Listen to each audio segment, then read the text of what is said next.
శ్రీ సాయినాథాయ నమః. శ్రీ సాయి సచ్చరిత్రము మొదటి రోజు పారాయణము గురువారము. ఉపోద్ఘాతము. శ్రీ సాయిబాబా ఎవరు? శ్రీ సాయిబాబా సర్వాంతర్యామి. ఉపోద్ఘాతము. మహారాష్ట్ర దేశంలోని వారందరికీ శ్రీ గురు చరిత్ర సుప్రసిద్ధం. ఆ దేశమంతటా దత్తాత్రేయ భక్తులు దీనిని చదివేదరు. కొందరు దీనిని నిత్య పారాయణము చేసెదరు. దీనిని రచించిన వారు సరస్వతి గంగాధరుడు. ఇందులో శ్రీ పాదశ్రీ వల్లభ స్వామి యొక్కయు శ్రీ నరసింహ సరస్వతి స్వామి యొక్కయు లీలలను విచిత్ర చల్యలను వర్ణింపబడి ఉన్నవి. వీరిద్దరు దత్తాత్రేయుని ముఖ్య అవతారములు. ప్రముఖ మరాఠీ గ్రంథకర్తయగు శ్రీ ఎల్ఆర్ పాంగార్కర్ అభిప్రాయము ప్రకారం ఈ రెండవ అవతారములు 14-15 శతాబ్దములలో వెలిసెను. దత్తాత్రేయుని తదుపరి అవతారములు కూడా కలవు. ఇందులో ముఖ్యమైనవి నైజాము ఇలాకాలో శ్రీ మాణిక్య ప్రభువును, షోలాపూర్ జిల్లాలో శ్రీ అక్కల్కోట్కర్ మహారాజు గారు, తుడకు అహ్మద్నగర్ జిల్లాలోని షిరిడీలో శ్రీ సాయిబాబాయను. బాబా 1918వ సంవత్సరంలో మహాసమాధి చెందిరి. శ్రీ అక్కల్కోట్కర్ మహారాజ్ అవతార పరంపరయే శ్రీ సాయిబాబా అని కొందరి భక్తుల నమ్మకము. 5వ అధ్యాయంలో వేప చెట్టు కింద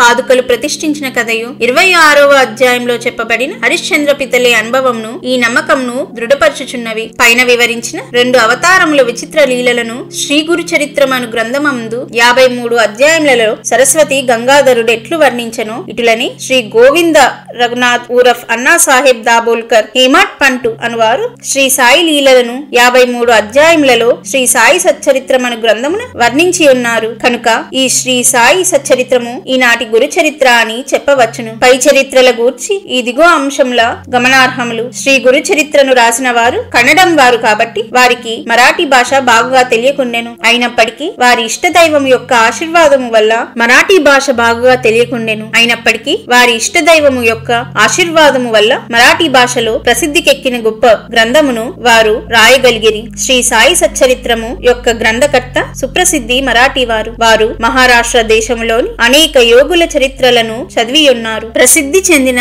ఏకనాథ భాగవతము వారి నిత్య పారాయణ గ్రంథము. శ్రీ సాయి సచ్చరిత్రమును జాగ్రత్తగా చదివినచో ఏకనాథ భాగవతంలోని పెక్కు విషయములు శ్రీ సాయి సచ్చరిత్రములో పొందుపరిచి ఉండుట చూడగలరు. శ్రీ గురు చరిత్రము ముఖ్యముగా కర్మకాండపై ఆధారపడి ఉండుటచే దానిని బోధపరుచుకొనుట బహు కష్టము. దానిని ఆచరణలో పెట్టుట మరింత కష్టము. దత్తాత్రేయుని ముఖ్య శిష్యులు కూడా దాన్ని ఆచరణలో పెట్టలేకున్నారు. శ్రీ సాయి సచ్చరిత్ర విషయము అట్టిది కాదు. అందులోని విషయములు తేట తెల్లములు, మిక్కిలి సామాన్యమైనవి. ఇందులో చెప్పినవన్నీ అందరూ సులభంగా గ్రహించి ఆచరణలో పెట్టగలరు. శ్రీ గురు చరిత్రలో వర్ణించిన విషయములు అవి జరిగిపోయిన 100 ఏండ్లకు రాయబడెను. కాని శ్రీ సాయి సచ్చరిత్రంలోని కొన్ని లీలలను రచయిత స్వయంగా చూచెను. శ్రీ సాయిబాబా యొక్క అనుమతి పొంది వారి ఆశీర్వాదముతో ఈ గ్రంథమును ప్రారంభించెను. వారి ఆజ్ఞానుసారము అక్కడక్కడ ముఖ్యమైన విషయములు లీలలు టూకీగా రాసి ఉంచుకొనెను. 1918వ సంవత్సరంలో సాయిబాబా సమాధి చెందిన తర్వాత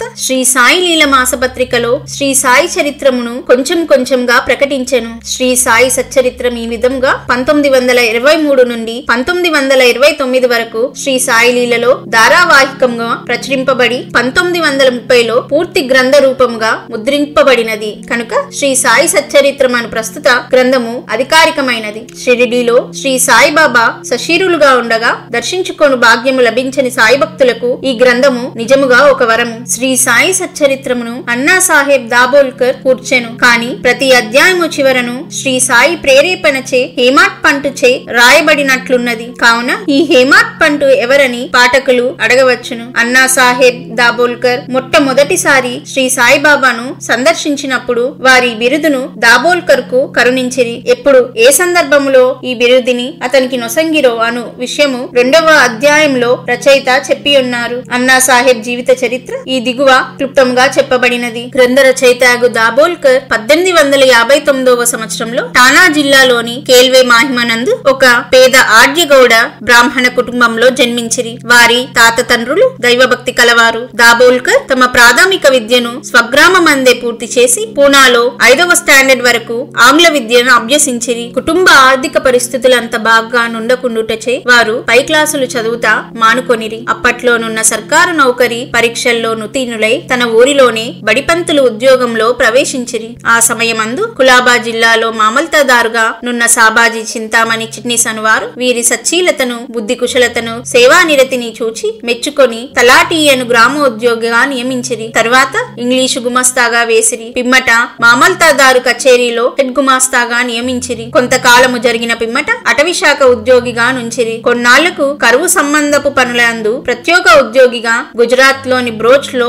నియమితులైరి. ఆయా ఉద్యోగములలో తన బాధ్యతలను అత్యంత సమర్థవంతంగా నెరవేర్చడం వలన 1901వ సంవత్సరంలో టానా జిల్లాలోని షాకాపూర్ లో మామల్తదారుగా నియమింపబడిరి. 1903వ సంవత్సరంలో ఫస్ట్ క్లాస్ రెసిడెంట్ మెజిస్ట్రేట్ గా బాంద్రాలో నియమింపబడిరి. వారచట 1907 వరకు ఉద్యోగము చేసిరి. తర్వాత ఆయన మూర్బాడు, ఆనంద్, బోర్సుడులలో పనిచేసి 1910వ సంవత్సరంలో తిరిగి బాంద్రాలో రెసిడెంట్ మెజిస్ట్రేట్ గా నియమితులైరి. ఈ సంవత్సరం అందే వారికి షిరిడీకి పోయి శ్రీ సాయి సందర్శనము చేయు భాగ్యము కలిగెను. 1916వ సంవత్సరంలో వారు ఉద్యోగ విరమణ చేసిన పిమ్మట కొన్ని నెలల వరకు తాత్కాలిక ఉద్యోగిగా పనిచేసిరి. అదియను విరమించిన తర్వాత సాయిబాబా మహాసమాధి చెందు వరకు శ్రీ సాయి సేవలోనే పూర్తిగా నిమగ్నులైరి. బాబా మహాసమాధి పిమ్మట షిరిడీ శ్రీ సాయిబాబా సంస్థానమును 1929వ సంవత్సరంలో తాను మరణించు వరకును ఎంతో చాకచక్యంగా నడిపిరి. వారికి భార్య, ఒక కుమారుడు, 5 కుమార్తెలు ఉండిరి. బిడ్డలకు తగిన సంబంధములు దొరికినవి. అందరూ క్షేమముగా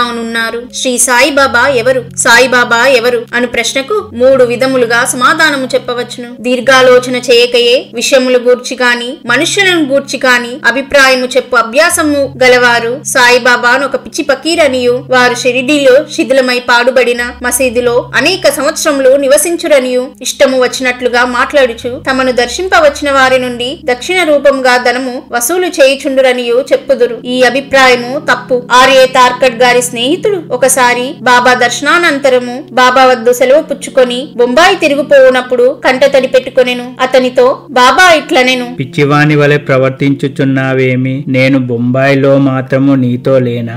దానికి తర్కట్ గారు మిత్రుడిట్లు జవాబిచ్చెను, నాకా విషయము తెలియదు. ఎందుకనగా మీరు బొంబాయిలో నాతోనున్నట్లు నాకు అనుభవం లేదు కదా. అందులకు బాబా ఇట్లనెను, ఎవరు అయితే బాబా షిరిడిలో మాత్రమే ఉన్నాడని అనుకుందురో వారు బాబాను నిజముగా గ్రహింపలేదని తెలుసుకో. కొందరు సాయిబాబాను మహాసిద్ధ పురుషుడనిరి. మహమ్మదీయులు బాబాను తమ పీరులలో నొకరిగా భావించిరి. హిందువులు బాబాను తమ మహాత్ములలో నొకరిగా గ్రహించిరి. ప్రతి సంవత్సరము షిరిడిలో జరుగు ఉత్సవముల నిర్వాహకులు తమ ప్రకటనలలో బాబాను సంత చూడామణిగా పేర్కొనేదరు. ఈ అభిప్రాయం కూడా సరి అయినది కాదు. శ్రీ సాయిబాబాను సన్నిహితముగాను వాస్తవముగాను సేవించిన వారు మాత్రము బాబాను భగవత్ అవతారంగా ఇప్పటికీ భావించుచున్నారు. దీనికి దిగువ కొన్ని దృష్టాంతములనిచ్చెదము. శ్రీ సాయిబాబా సర్వాంతర్యామి. బివి నరసింహస్వామి గారు రచించిన బాబా సూత్రములు పలుకులు అను గ్రంథమునకు పీఠికలో ఇండోరు హైకోర్టు జడ్జి గారు ఎంబి రేగే గారు ఇట్లు రాసి ఉన్నారు. బాబా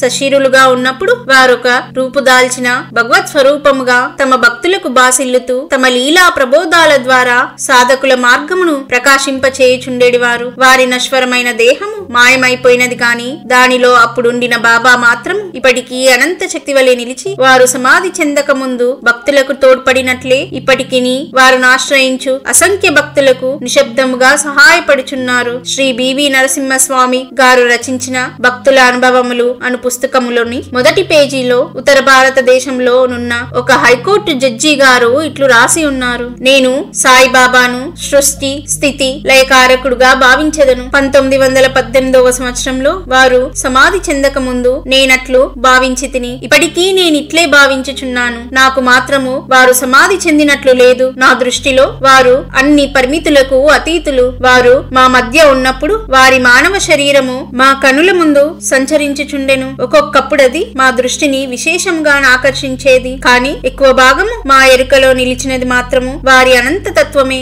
శాశ్వతము అశాశ్వతముల అద్భుత సమ్మేళమైన రూపమైన యొక్క మానసిక ప్రతిబింబము వలె వారు మాకు భాషించేవారు. అశాశ్వతమైన తమ మానవ దేహము నొక్కొక్కప్పుడు మా ముందర తలుక్కుమని మెరిపించేవారు. ఇప్పుడు అశాశ్వతమైన ఆ దేహము మాయమై సాయిబాబా అను శాశ్వతమైన అనంత శక్తి మాత్రము నిలిచియున్నది. బివి నరసింహస్వామి గారిచే రచింపబడిన భక్తుల అనుభవములు అను గ్రంథంలో 19-20 పుటలలో ఆచార్య GG Norgay MA MSc Poona engineering college ఇట్లు చెప్పి ఉన్నారు. ఇంటి వద్ద నిత్యము నేను పూజించు గృహదేవతల మధ్య సాయిబాబాను ఒకరిగా నుంచి తిని. సాయిబాబా భగవంతుడు. ఆయన సామాన్య సత్పురుషుడు కాడు. మా మామగారు శ్రీమాన్ బూటి, నా భార్య, నా తల్లి గొప్ప సాయి భక్తులు. వారు సాయిబాబాను భగవంతుని వలె పూజించువారు. నేను కొత్తగా షిరిడీకి పోయినప్పుడు ఉన్నప్పుడు ఒకనాడు హారతి సమయంలో సాయిబాబా మిక్కిలి కోపోదిపుడై ఉండెను. అకారణముగా వారు కోపించుచు శపించుచు భయపెట్టుచుంటిరి. ఆయన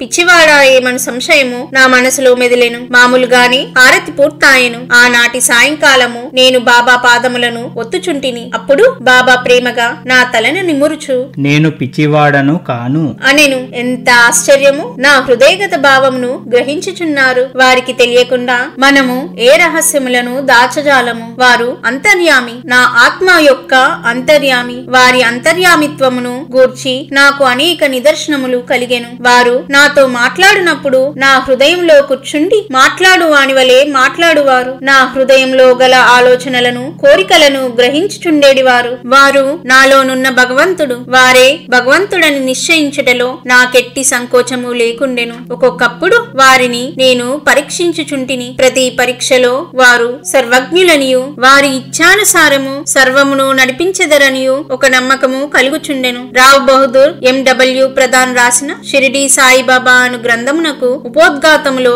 గౌరవనీయులను అమరావతిలో ప్రసిద్ధికెక్కిన వకీలును నగు దాదాసాహెబ్ కాపాడే ఇట్లు చెప్పియున్నారు. శ్రీ సాయిబాబా ప్రతి వారి అంతరంగమందు మొదలు ఆలోచనలన్నీయు తెలిసిన వాని వలె ఉండి వారి కోరికలు తీర్చుచు సుఖ సంతోషములు కలుగజేయుచుండెడివారు. ఆయన భూమిపై నడయాడు దైవమనే భావము కలుగుచుండెను. దాసగను మహారాజు తమ స్తవన మంజరి అను స్తోత్రమునందు సాయిబాబాను జగత్తు యొక్క సృష్టికర్తగాను నిర్మలమైన అంతరాత్మగాను నిత్య శాంతమూర్తిగాను వర్ణించి ఉన్నారు. హేమాట్ పంటు శ్రీ సాయి సచ్చరిత్రము యొక్క మొదటి అధ్యాయంలో సాయిబాబాను గోధుమలు విసురచుండిన ఒక వింత యోగిగా వర్ణించెను. కాని రాను రాను బాబాతో సంబంధము పెరిగిన కొలది బాబాను భగవంతుడనియు సాక్షాత్ పరబ్రహ్మ స్వరూపుడనియు చెప్పియున్నారు. షిరిడి భక్తులందరూ ముఖ్యముగా మాధవరావు దేశపాండే ఊరఫ్ శ్యామ అనువారు బాబాకు మిక్కిలి భక్తులు. వచ్చిన భక్తులందరితో కలిసి మెలిసి తిరుగుతాడు. ఆయన ఎల్లప్పుడూ బాబాను దేవా అని సంబోధించువాడు. ఈ భక్తులందరి అభిప్రాయములను అవతరించి వారు చెప్పిన దానిలోని యథార్థమును గ్రహించి శ్రీ సాయి అవతార పురుషుడని భావించెదముగాక. ఉపనిషద్ ద్రష్టులైన మన పూర్వ ఋషులు భగవంతుడు సర్వాంతర్యామి అను సత్యమును దర్శించిరి. బృహదారణ్యక, చాందోక్య, కట, శ్వేతాశ్వతర ఉపనిషత్తులు జీవకోటితో సహా సర్వవస్తు సముదాయమైన ప్రకృతి అంతయు భగవంతుని రచనమనియు అది అంతయు అంతర్యామిచే అనగా సర్వమును సృష్టించి పాలించేడి భగవంతునిచే వ్యాపింపబడి ఉన్నదనియు వక్కానించుచున్నది. ఈ సిద్ధాంతమును నిరూపణ చేయుటకు తగిన ఉదాహరణము శ్రీ సాయియే. ఈ శ్రీ సాయి సచ్చరిత్రమును సాయిబాబాకు సంబంధించిన ఇతర గ్రంథములను చదివిన వారు తప్పక ఈ సత్యమును గ్రహించి యథార్థమైన శ్రీ సాయిని దర్శించగలరు. ఉపోద్ఘాతము సంపూర్ణము. సద్గురు శ్రీ సాయినాథార్పణమస్తు. శుభం భవతు.